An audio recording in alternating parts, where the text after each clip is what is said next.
Bismillahirrahmanirrahim. Assalamualaikum warahmatullahi wabarakatuh. Innal hamdalillah nahmaduhu wa nasta'inuhu wa nastaghfiruh wa na'udzu billahi min syururi anfusina wa min sayyiati a'malina. Man yahdihillahu fala mudhillalah wa may yudhlilhu fala hadiyalah. Asyhadu an la ilaha illallah wa asyhadu anna Muhammadan abduhu wa rasuluh. La nabiyya wa rasulahu ba'da amma ba'du. Pertama-tama, marilah kita panjatkan rasa puji syukur kita terhadap nikmat-nikmat yang telah diberikan Allah Subhanahu wa Ta'ala kepada kita semuanya, sehingganya kita dapat melaksanakan puasa di bulan Ramadan kali ini tak ada kurang suatu apapun. Kedua kalinya, salawat serta salam tak lupa kita junjung agungkan kepada suri tauladan kita, yakni Nabi Muhammad Sallallahu Alaihi Wasallam. Dan semoga kita semua termasuk umat-umatnya yang mendapatkan syafaatnya di yaumil qiyamah kelak. Amin amin ya rabbal alamin. Sahabat-sahabatku sekalian yang dirahmati oleh Allah Subhanahu wa Ta'ala, banyak mungkin dari kita yang menanti-nanti bulan Ramadan ini, atau yang biasa kita sebut adalah bulan puasa. Di bulan ini biasanya 10 menit menjelang maghrib adalah waktu yang paling mendebarkan, bukan? Mata kita sudah menyisir seluruh hidangan di meja, tangan sudah siap memegang gelas, dan telinga sudah tegak menunggu suara azan. Namun tahukah kita semuanya, justru di menit-menit krisis inilah banyak dari kita yang sering kebobolan ataupun melupakan adab-adab saat kita berbuka puasa. Mungkin kita akan memulai dari adab yang paling pertama dahulu, yakni berdoa. Seringkali karena asyik menyiapkan meja atau sibuk memotret makanan untuk update status, kita lupa kalau saat itu adalah waktu emas untuk kita berdoa. Rasulullah Shallallahu Alaihi Wasallam mengingatkan kepada kita semua di hadisnya, yakni salah satu la turaddu da'watuhum as-shaimu hatta yuftira. Ada 3 orang yang doanya tidak ditolak. Salah satunya adalah orang yang berpuasa sampai ia berbuka. Hadis riwayat Tirmizi. Nah, gunakanlah 2-3 menit sebelum azan kini untuk meminta hajat terbaik kita. Inilah momen puncak permohonan seseorang hamba yang sedang lapar karena Tuhannya.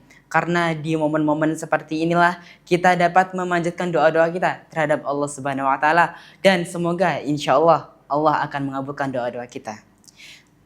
Yakni yang selanjutnya, segeralah berbuka. Janganlah karena kita merasa bahwa kita masih kuat untuk berpuasa, kita malah menunda-nunda saat kita berbuka. Rasulullah bersabda bahwa umatnya akan senantiasa dalam kebaikan selama mereka menyegerakan berbuka. Hadis riwayat Bukhari dan Muslim. Pada saat kita berbuka, kita disunahkan untuk memulai makan makanan yang ringan. Contohnya, kita disunahkan untuk berbuka dengan rutab, yakni kurma basah. Akan tetapi jika kita tidak memiliki kurma basah, kita bisa memakan tamar ataupun kurma kering. Namun jika memang tidak ada keduanya, kita bisa mencukupkan dengan beberapa teguk air putih. Lalu setelah kita 1 tegukan air putih, jangan lupa kita ucapkan syukur kepada Allah dengan kita berdoa yang sahih. Dengan hadis yang sahih berbunyi, dhahabadh dhama'u wa batalatil 'uruqu wa thabatal ajru insyaallah.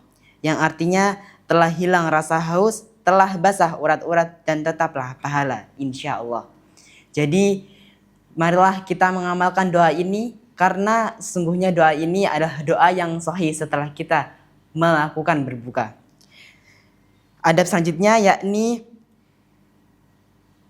muncul rasa malas. Mungkin sebagian dari kita setelah kita makan banyak, setelah kita berbuka, kita muncul rasa malas. Karena kita makan banyak, kita jadi melupakan segera bangkit untuk sholat maghrib. Sholat maghrib, jangan biarkan pesta makan membuat kita telat untuk menghadap kepada Allah. Makanlah secukupnya agar tubuh tetap ringan untuk ruku dan sujud.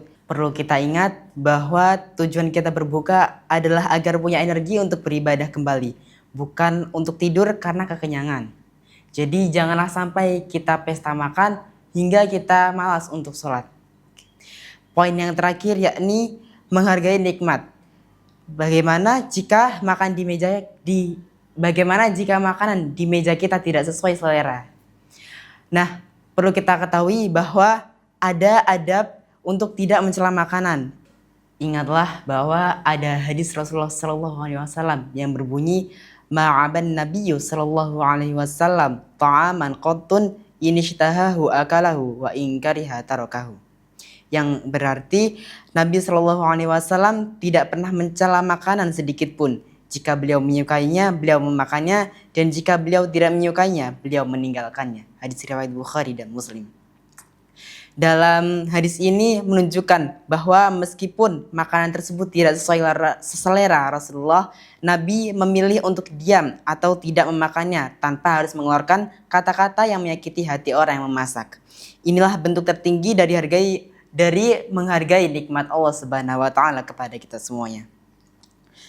Sahabat, mari kita jaga kualitas puasa kita sampai detik terakhir. Jangan biarkan lapar kita hanya berujung kenyang, tapi jadikan ia saksi ketaatan kita kepada Allah Subhanahu wa taala. Semoga bermanfaat ilmunya bagi kita semuanya dan selamat menantikan berbuka puasa. Saya akhiri, nun wal qalami wa ma yasturun. Wassalamualaikum warahmatullahi wabarakatuh. Kiromah, kuliah ibadah Ramadan, amal dan hikmah. Tayang setiap menjelang berbuka puasa selama bulan Ramadan. Acara ini didukung oleh Mamclean, Phoenix Production, Efek Klinik Lampung, Rumah Sakit Umum Muhammadiyah Metro, Bank Metro Madani, Lazismu Daerah Kota Metro, Toko Akhir Metro, dan Agamsel Metro.